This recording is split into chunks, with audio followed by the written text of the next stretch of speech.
Você controla o seu orçamento financeiro? Quando a gente fala isso, muitos ficam arrepiados, né? Vem na imaginação aquelas planilhas gigantescas, um monte de tabela, fórmula, número. Muita coisa chata e que trabalhão dá, não é verdade?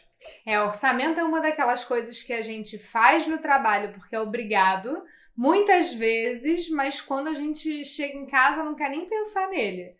Só que todos nós precisamos fazer um orçamento financeiro e acompanhar o nosso fluxo de caixa. E isso não é um bicho de 7 cabeças. É muito mais simples, fácil e útil do que você imagina. E vamos te contar melhor nesse vídeo aqui. Se você chegou aqui agora e não nos conhece, eu sou Juliana Frota. E eu sou Nelson Paiva. E esse aqui é o seu lado mais seguro.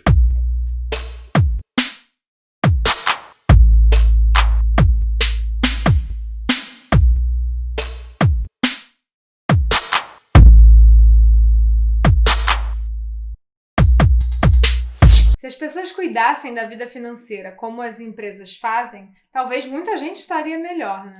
Mas a escola não nos ensinou a administrar dinheiro como precisávamos. A faculdade também não nos ensinou como ganhar, fazer dinheiro do nosso trabalho.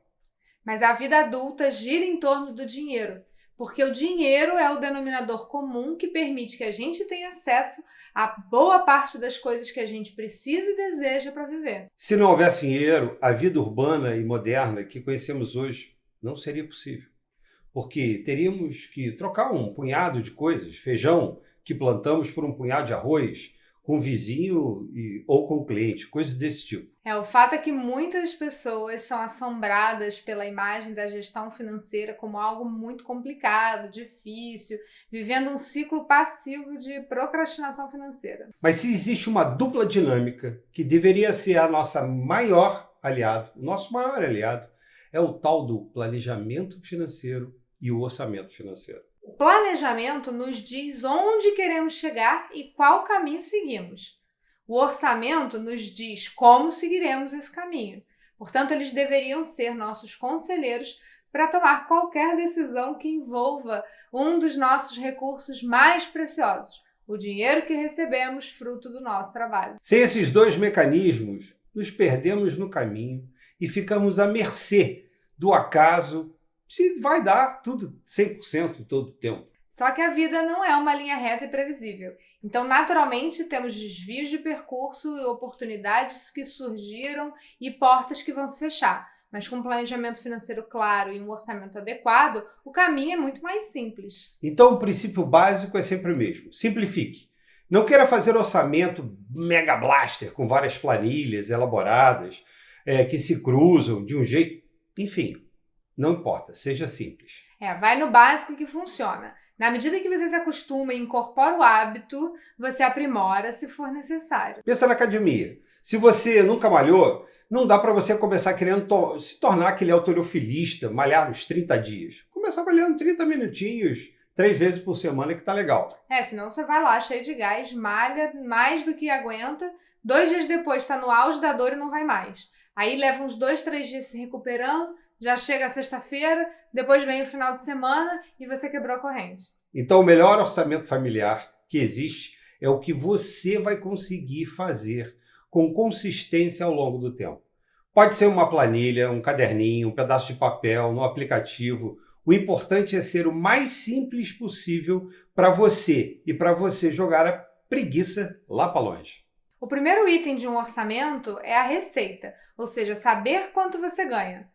Parece óbvio, mas quem tem uma fonte de renda só, né? Mas quem é profissional liberal e recebe aos poucos de cada cliente pode não ser tão claro assim. Um erro que as pessoas cometem na receita também é considerar os valores brutos.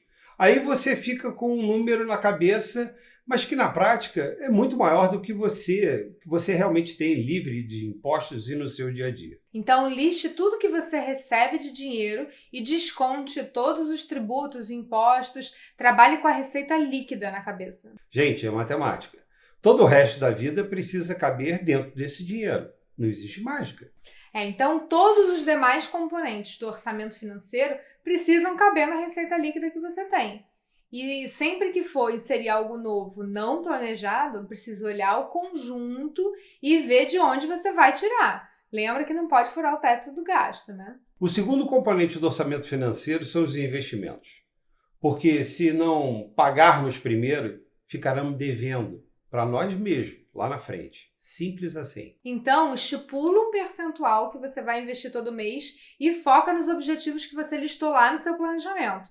Nós recomendamos 30% para investimentos para projetos de curto, de médio e longo prazo. O importante é que o nosso padrão de consumo não suba na mesma proporção que o padrão de receita suba.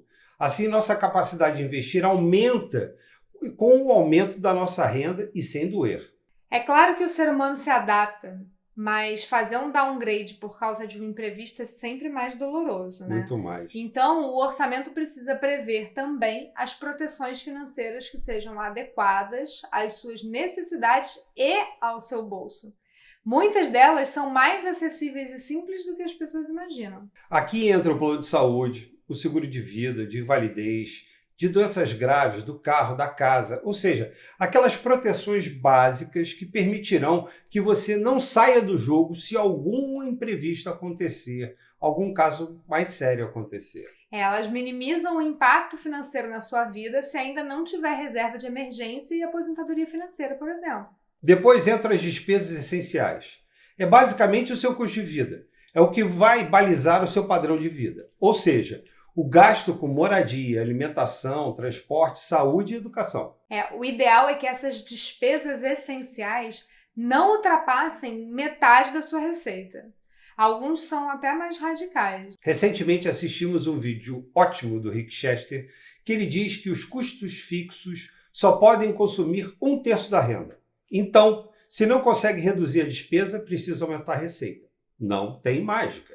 As despesas não essenciais são aquelas que você tem com lazer, presentes, conforto, mas que se o bicho pega, você pode viver sem ela por um tempo. Mas um orçamento sem essa margem, ele fica insustentável por muito tempo.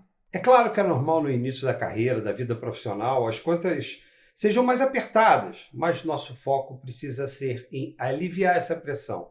Seja porque vamos aumentar a receita com o passar do tempo ou precisamos adequar as despesas à nossa realidade. Eu lembro que eu resolvi sair da casa dos meus pais e morar sozinha de supetão, assim. Tava cansada de gastar 3 horas por dia de engarrafamento para ir e voltar do trabalho, enfim. E então eu não me planejei para isso. O resultado, nos primeiros meses eu me ferrei, porque eu estava acostumada a pagar apenas as despesas pessoais que eu tinha na casa dos meus pais, que consumia quase toda a minha receita na época. E aí, de um mês para o outro, eu passei a ter que fazer todas as contas da casa e pagar tudo. Naturalmente, eu não tinha margem no orçamento. Foi um aperto até ajustar os gastos à nova realidade. Então, o ser humano em geral, claro, considerando todas as necessidades básicas, e se elas estão atendidas, o ser humano se adapta.